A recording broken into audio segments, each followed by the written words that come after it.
Welcome back to DotLife. I am lucky enough that I get to travel quite a bit, and I go throughout the country and throughout parts of the world, and I find a lot of really exotic things in some places. For example, happy hours. I will find places that are open past 10 o'clock. Lots of things that we don't necessarily have in Boston. And sometimes I wonder about that, as I'm thinking through it, I'm like, well, who would I talk to about what we do and don't have as our nightlife scene in Boston? And I found Corean Reynolds, who is the director of the Office of Nightlife Economy here in Boston. And Corean, thanks so much for joining. I know that a lot of what we're going to talk about today, you've been dealing with head on for the last year and a half, and some of it is completely out of your control / out of the city's control, but we're going to get into some of these issues that people experience in Boston and then some of the exciting things that are happening. So thanks for joining. Thanks for having me. Yeah, absolutely. And we've also been lucky enough to be joined by Kurt McLaughlin, who is a managing partner at Sorrel Lime, which is newly opened event space on Blue Hill Avenue. Yes. Thanks for coming, Kurt. Thanks for having me. And you guys just opened in February. Yes, brand new. A lot of sleepless nights in February. I can imagine. And more to come, I'm sure. Yes.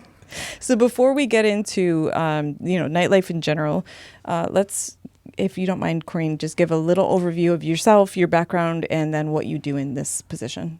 Yeah, so I'm a creative by nature. I grew up singing and performing and doing gigging, and then that kind of led me to urban planning, believe it or not, because I took a Urban Planning 101 course in college, and I said, well, I wanted to change the world through music, but I can also do it in a different way through economic development and community development.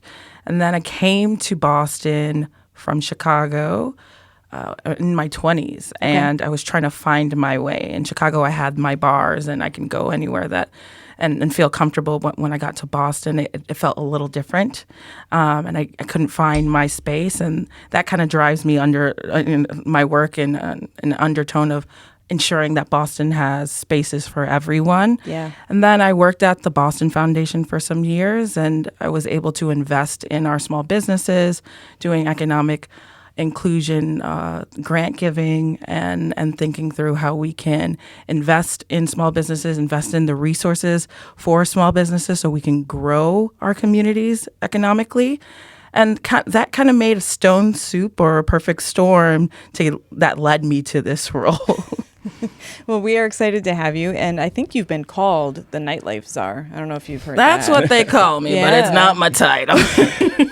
Well, we call Phil Eng from the MBTA Train Daddy, so maybe you should be like Nightlife Mommy. I don't know. Let's keep workshopping. Let's workshop that one. Kurt, tell us more about your background and what led you to open Sorrel Lime. My background is music and entertainment.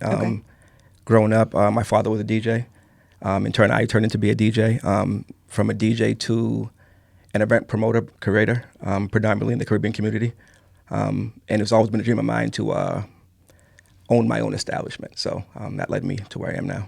Tell us a little more about Sorrel Lime, like how much space is there, and you're just doing private events right now. We do public and private events. Okay. It's a good mix of both.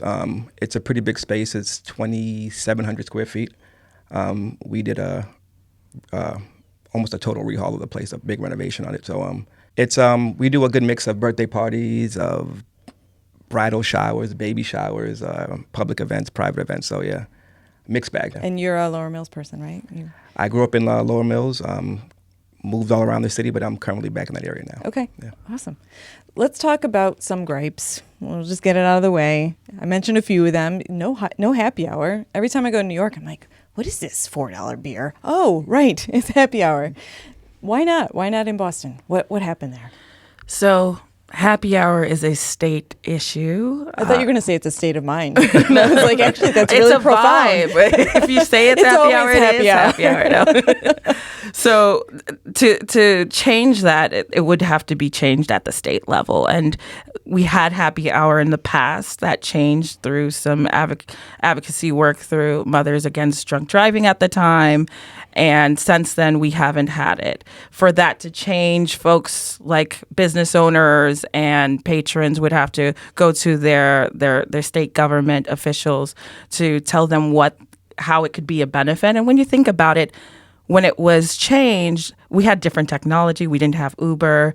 A big issue that they tried to combat was drunk driving, and that's always going to be an issue. And safety is the number one thing when we think about nightlife. But I think technology has changed to think about the conversation again. Again, we can't make a decision until the state allows us the opportunity to. If the state were to change the law, is it automatic that Boston would kick back in? Or we would have to opt in. Okay. All right. And that decision would be made by constituents and seeing what they want. Okay. Similar to happy hour. So the blue laws, I think, is the happy hour law part of the blue laws? I think you can consider it one of them. We are a state built on blue laws, and so that could be considered a part of the conversation of being a more Puritan-esque light state. And a lot of why Boston doesn't have the opportunity to expand our liquor license cap on our own is because of, I guess, racism, if you say, not against Black folks, but against Irish back in the day, right? Yeah. And so there's a long history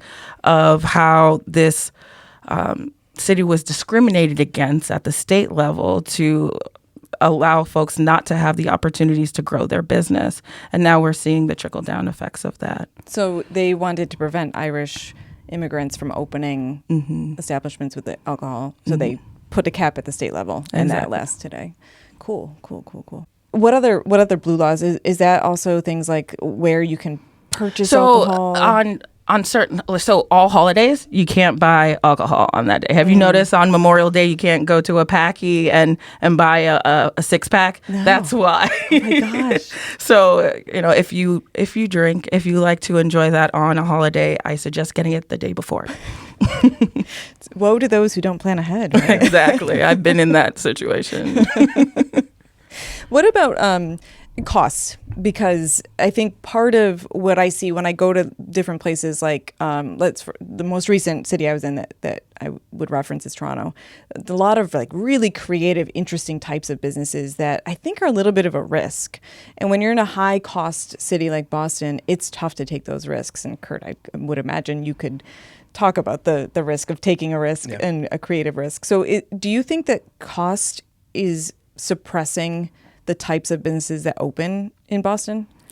That is definitely something we've heard from business owners. I'd love to hear from Kurt what his experience was, because I can talk about it from my own perspective, but we have an entrepreneur Let's here. hear it, Kurt. I guess one of the biggest things, especially in my line of work, is the liquor license. So opening it up without a liquor license is a little nerve-wracking. So you're banking on that with the hope that you actually get it. So there are businesses who are operating without it. So it's definitely a handicap situation where it's something that you need to have to be successful. So did you have one when you started, or did you open without? We opened operating off for 1 days, which is kind of leaves you kind of in limbo because you can be accepted or you can be denied for an event. So opposed to actually just getting one permanently, which we actually just got recently. So, congrats. Thank you. That makes a big difference. A huge difference. Yeah. A huge difference. So I'll explain that a little bit. Yeah, So please do. what does 1 day mean? So basically you can apply for a 1-day alcohol license, and the type of license you receive is based off of the type of group that you are serving. So if it's a nonprofit, you can have a full alcohol license. If you are not a nonprofit, it's beer and wine. And so some businesses who don't have a liquor license that is permanent, that's what they have utilized in the past to get around that. I think now you're an example of this with the 225 new liquor licenses that have come through the city based off of the home rule petition that the city put out and that was granted from the state. We have created opportunities for folks who were utilizing that 1-day license process to have more sustainable growth with that new opportunity of gaining a more permanent liquor license. And is that the same thing for entertainment licenses too? So entertainment licenses are different, but relatively same idea. So if you don't have a live entertainment license at your establishment, then you can apply for a 1-day entertainment license until you receive the more permanent entertainment license. And people don't have more permanent entertainment licenses for numerous reasons. Zoning is one of them. So if they go into a building that's not zoned for live entertainment, they would have to get that building rezoned for the permanent but they could get the 1 days. Exactly. Okay, got it. Zoning is another one, right? So like if you're walking through some different neighborhoods around the country, around the world, you might find this random like speakeasy that's not in a speakeasy zoned area, but you could never find that in Boston.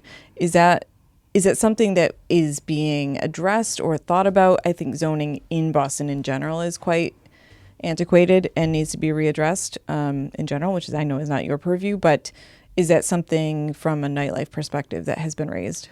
Definitely from our entrepreneurs that serve this industry, they've expressed zoning issues, and that's a topic that I've raised to my colleagues, and that at the city we're thinking through how do we create more zoning reform, how do we think through how to break down barriers for business so that they can thrive and not go through a lot of red tape. So that's definitely one of the topics that we've entertained. And I would say with any business, it's thinking creatively and working with us to see how we can advance you throughout the process. And that's why my role and why my colleagues exist is to be a liaison and to be a partner when navigating the system. So what does the Office of Nightlife Economy do and not do for folks like Kurt who are trying to open businesses? I am not a party promoter. I can definitely say that. Only on the side in your free time. That is not in my job description. There are two umbrellas as to how I interact. And the first one is a liaison between nighttime industries. So it's your bars, your restaurants, it's promoters, it's DJs. But it's also healthcare. It's also safety as far as fire and police and the issues that are unique tonight. Lighting on different streets to ensure that there's this perception of safety on the street, and continuing blocks. So if your business is on a block that's lit, but then there's another business that's not lit, how do we continue that to have customers and foot traffic go down that street, and thinking through different issues like that. So being a liaison to those folks, listening to their issues, and then thinking through how I can address those issues. And then on the flip side is taking what I'm hearing and working with my colleagues within City Hall to ensure that there's programming, resources, and policy to support the growth of our nighttime economy to strengthen our overall 24-hour economy. And how many of you are in that office? I am a part of a large cabinet, the Economic Opportunity and Inclusion Cabinet, but specifically Nightlife, it's me. Just you. That's a lot. Well, I have great support system within the city. Like I said, my role is to work with licensing, who has a large You're almost department. Are you like a dot connector? Very much so. Okay. It's a lot of drawing, and it's a lot of pulling people together and saying, "Hey, this is an issue. How can we all address it together?" Yeah. And utilizing the systems that we have to see how we can improve them or focus them to strengthen our nighttime economy.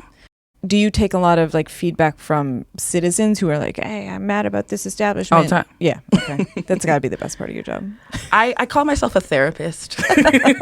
I'm a nightlife therapist. There we go. We found it. We found the title. It's like, what? How are you feeling today? Kurt, I want to talk more about your experience. You said you've had this idea for a long time. Take us back to when you decided, all right, we're going to move this forward into an actual process, not just an idea. What was the first thing you had to do? Going back, the idea came from, I guess, years and years of soliciting different businesses for my events. Sometimes you were turned down, sometimes you were accepted.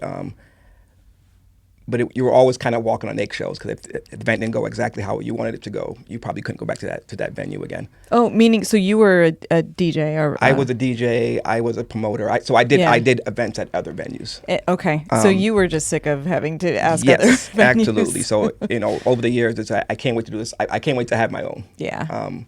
A big step in that happening was the space grant. So we received some funding from the city to make this a lot easier than so that was a huge step when we received that. things rolled pretty quickly. Like seed funding or Yes. just the so space itself. the space grant was an opportunity to use American Rescue Plan Act funds to support businesses as they were looking for brick and mortar locations, and this was to go towards starting that brick and mortar location, finding it, establishing it, and we're really proud of the work that we were able to do because we can have places like Sorrel Lime, and it the businesses, you run the gambit. It's stores like floral stores or just environmentally friendly stores where you can refill a glass jar full of soap, but then also went to some cool nightlife spots. Yeah. They did a good job of mixing it around. A lot of different businesses got it. Yeah. So once you had the space, had you identified the location prior to getting the event grant, or Yes, okay? Yes. And what was there before? It was a function hall, but it was closed for about 8 years before we got Okay. there. Yes, so with the space grants allowed us to do a lot of renovations. Yeah. We did new floors, new ceilings. We renovated the bar, the bathroom, so it was like a total overhaul. Nice. Yeah. Okay. And how long did that take? About 4 months. That's not bad. Yeah. Wow. Yeah, about 4 I months. need your contractor's number. He was great. He was actually pretty great. He helped us out a lot. Okay. Yeah, definitely. Nice. And then meanwhile, while this is going on, are you like working on, you got to line up vendors, you got to, I would imagine like start to get entertainment booked in, like make sure events are scheduled. It was tough to do that because I didn't know when we were opening. Right. So it was a combination of... You don't want to call somebody and be like, I can't do your bridal shower. We're not open yet. It was about 80% focus on getting the job completed. Okay. And 20% kind of looking forward. So okay. Yeah. And then you opened in February. We did. And then how did you start to promote yourself to the neighborhood or to the wider Boston area? It was a little bit easier for me because, again, I've been in this field for so long. Mm-hmm. I built a brand on my own. So getting started wasn't that hard. But we did a lot of Facebook, a lot of social media. Coming soon is what we're doing. Okay. And people were excited about it. Yeah. Yeah. I know you had the grant, so that obviously helped a lot, but just ballpark, like how much did it cost to get off the ground and get running? Like for folks who are thinking about this, like what range should they have in their head as I guess our number might be different from other people's number because what we were faced with, but yeah. For us it was over 100K. Yeah. For us personally, yeah. Yeah.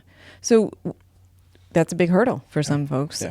If I'm trying to take a gamble on the first Icelandic Malay fusion restaurant and I don't know if it's going to do anything, I might not risk it unless I can do that fairly affordably. So do you have any advice for folks who are trying to be creative but maybe... Yeah, I mean, the city tries to support businesses as much as we possibly can. We have a great Department of Small Business, Alicia Porcina, who's the director of small business for the city. Her and her team work closely with Main Streets. Her and her team works closely with entrepreneurs to understand the resources they need and try to provide those resources. Mm-hmm. And so if I'm a small business, I would go to them first, help navigate through some of the issues that they face when trying to open business and when they're trying to sustain and grow their businesses as well. Yeah. What do you think of Icelandic Malay? Should I go for it? I mean, I've never had it, but I'll try it. It's like spicy whale. I don't know. Spicy whale. Okay. I've said I'll try anything once. Yeah, if I don't like it after that, then I'll stay away. I'm old now, but at one point in my life, I used to go out and often in Boston, you would get to the bar at like, I don't know, sometimes like 11:30, quarter to midnight, and sometimes last call is like 12:15. So is that a state thing or is that a city thing? Like why do they close so early? Well, each business has a different closing time. Mm-hmm. So one business might close at 10, another at midnight, the other at 2. What is the latest they can stay open in Boston? So 2 o'clock is the latest. If you have like live entertainment, if you have food, you can stay open later. Really? But if it's live entertainment and alcohol service has to end before 2 a.m. as well. So those are the 2 things that need to cut off by 2, but we have businesses that stay open through the night. You could be like a 24-hour diner. You just can't serve. Exactly. Okay. That can happen in Boston. People should understand that they can have. We're not stopping that. It's just not happening. Okay, got it. We are not stopping that. So talk about some of the programs that you've worked on in the last. You've been there since 2023. Yes. Right, almost 2 years now. 2.5 Two and a years. half. Yeah. Okay. Time's flying. Sure is. OMG. So what's been your priority, and what has been accomplished? What's on deck? My priority starting was to listen and to really learn what the issues specific to our nightlife economy, our nighttime economy faced. Mm-hmm. Those are unique to 9 to 5 for sure, especially depending on what neighborhood you're in, right? If you're a business in the downtown area, you might be booming from 9 to 5, but afterwards it might slow down. So thinking through how do we promote businesses in our downtown area to support them. And so listening to folks from all corners of the nighttime industries, and then moving towards really thinking through what can we test, right? The mayor in 2023 decided that we wanted to invest in nightlife. And so, do you know why? Like, what was it from? Was that from citizens saying like we're sick of not having a great nightlife, or was that like the mayor saying, look, for our economy to be robust, we need a good nightlife, or is it a combo of both those things? It's a combo, but at its core, it's to ensure we have a strong economy across the board. Okay. The business does not end at 5 o'clock, and she understood that. And, we have great tourism and travel. We're a travel destination. People come to Boston. Yeah. And a part of that industry is the nightlife. Yeah. And when you're trying to attract and retain talent, having a strong nightlife is also a strong point in ensuring that we're investing in it.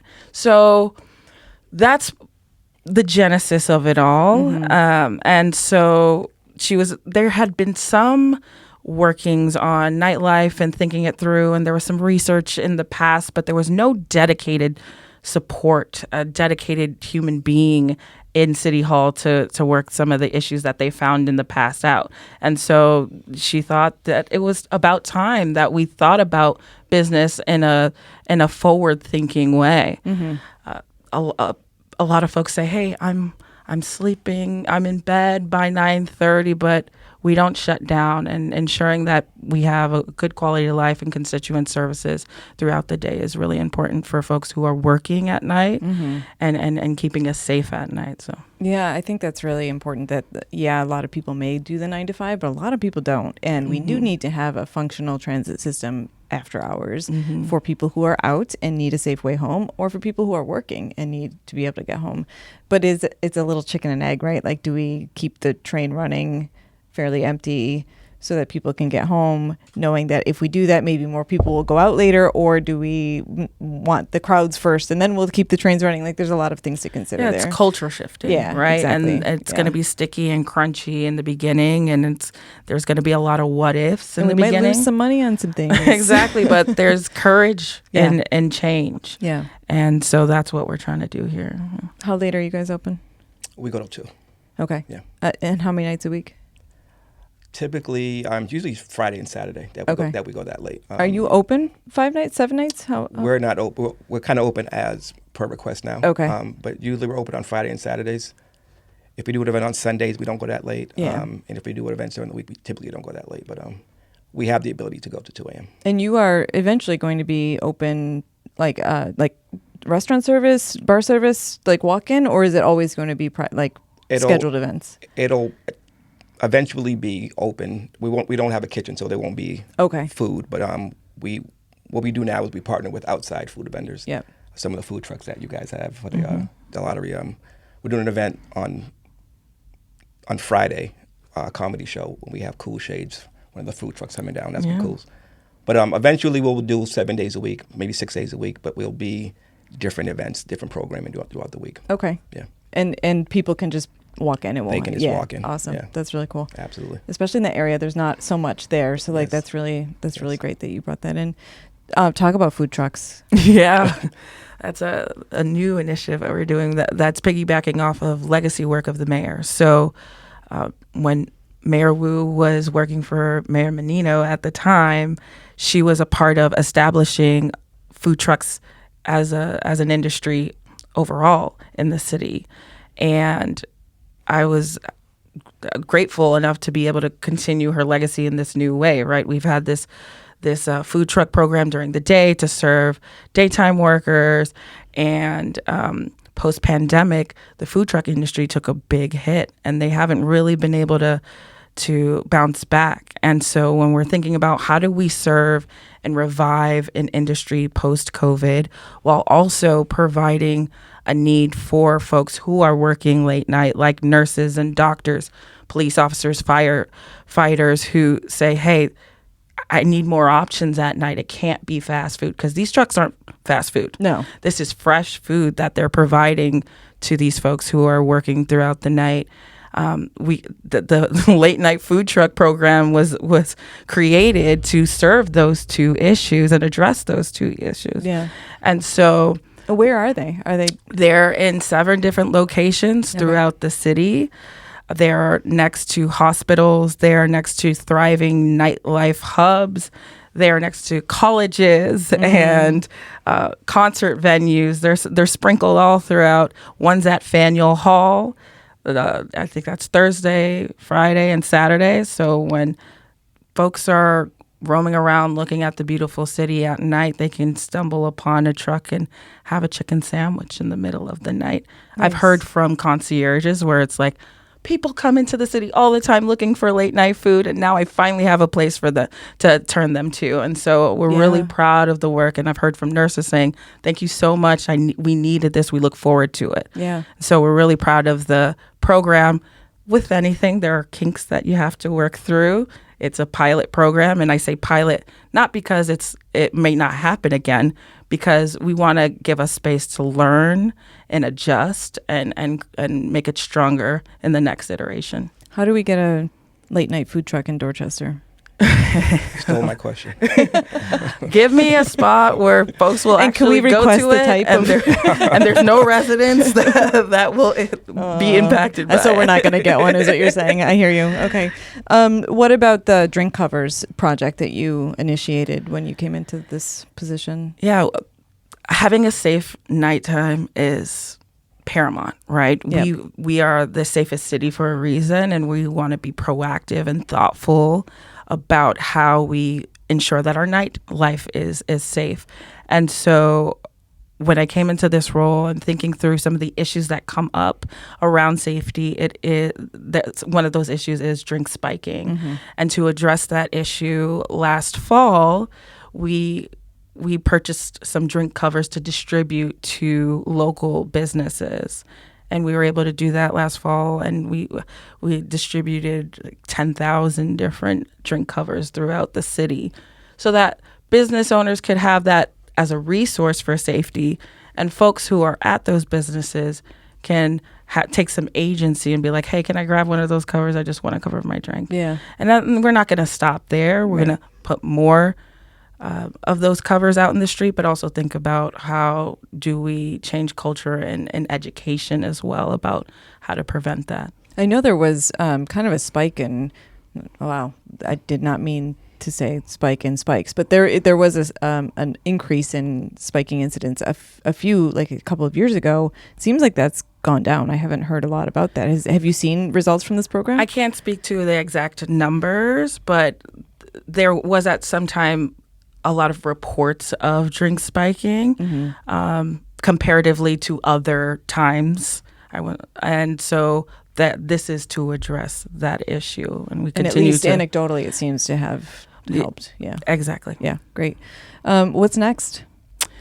What's next? More safety, more food trucks, hopefully, and more of listening to businesses, more listening to our nighttime workforce, and creating policy around how we can create better work environments, how we can create better business environments, and break down those barriers that we've mentioned throughout this podcast and beyond that, to ensure that we have a thriving nightlife economy. Yeah.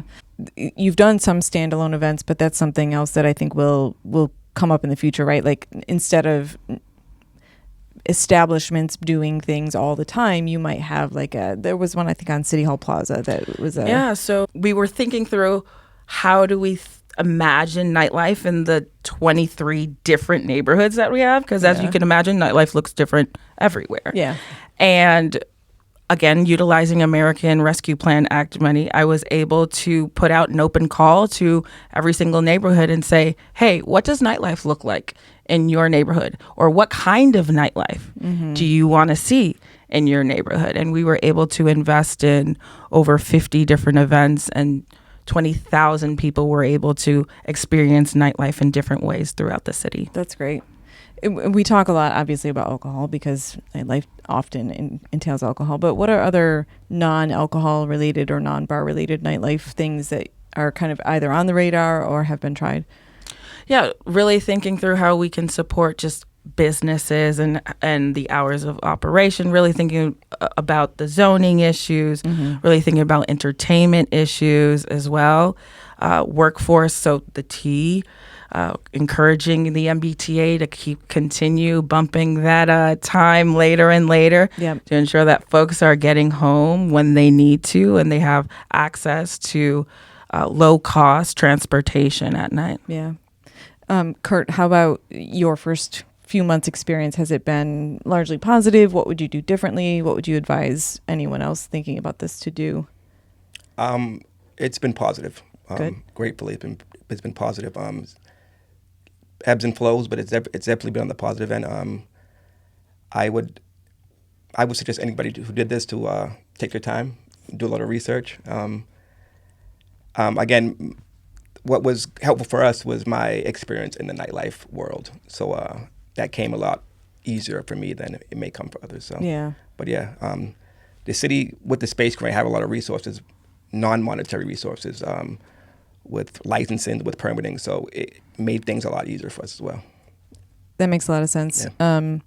I want to talk a little bit about Dorchester specifically. Are you in Dorchester? We are. You are? Okay. Yeah. So are there any other nightlife related developments that you know of coming up on the horizon in Dorchester? Well, I can speak to the great businesses that already exist, and I would encourage folks to go to them and really support them. What I'm hearing, we have good stock, and I encourage the new businesses that will come on partly because of the new opportunities for liquor licenses through the 225 that we recently received.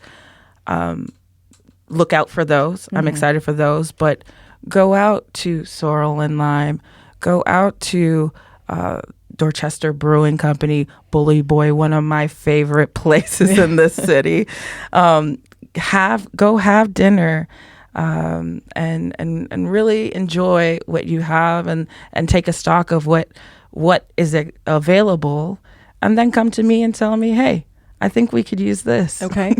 I would imagine, and maybe Kurt, you can validate this or not, if you were getting a lot of requests for, like, I don't know, if you were a takeout place and you started getting a lot of orders in at like 9:30 when your orders close at 10, you might push your hours a little later, right? So if we want to see more late night options, we should start frequenting the ones that are open more late, and we should go to the ones that are, I mean, I'm gonna piss off a lot of restaurant people right now. We should go right before they close. So and the city encourages folks to apply to extend their hours, and a part of that application process is showing public need. Yeah. And so the more we support our businesses and we're able to build that case for them, the easier it is for them to extend those hours. Yeah, that makes a lot of sense.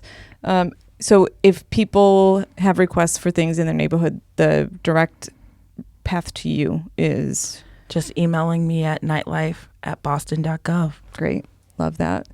Last question for both of you. You can't say your own restaurant here, but you don't serve food, so I think this won't be a conflict of interest. No. What's your favorite place to eat in Dorchester? Can I name more than one? Yeah. Okay. So I mentioned Cool Shades earlier. That's a Jamaican restaurant on Bill Hill Ave. They have great food. I'm a big seafood person. and they cook fresh to order. So that's a plus for me. Ooh. We actually did a collaboration event with Comfort Kitchen on Columbia Road. That's Dorchester, right? Yes, it is. And Yeah. they have amazing food as well. And also the Mix in Peabody Square. They do great food as well. Yeah, good lobster. So shout out to them. Yeah. Yeah. Lobster's great. Yeah. Well, you took two of mine. What I will say, I already mentioned Bully Boy, one of my favorite places, and also Dorchester Brewing. I love Lucky Cafe. Where is that? Lucky Cafe is right in Savin Hill. Okay. And then also Ballet, who is also in Savin Hill. I get my nails done in Dorchester as well. So shout out to Pink and Pretty. Go there and get your nails done. I can name a lot of them, but the Mix, I have Southern roots. Okay. So where I can find fried catfish, I'm going to go. Nice. And that's one of my favorite. Oh, you must be missing Frogmore. Oh, yeah, for sure. Yeah. We haven't had anybody shout out a nail place yet for the food section. So Well, you have to think about it. Nightlife, you want to look good, That's right? right. And so That's you have right. to get your nails done. I think this makes a whole lot of sense. I really appreciate that. Corean, thank you so much for coming and all the work you're doing to help make Boston a little more exciting and interesting after dark. Really appreciate it. Thanks for having me. And Kurt, thank you. And can't wait to check out Sorrel Lime. Thank you. Yeah. Can't wait to have you.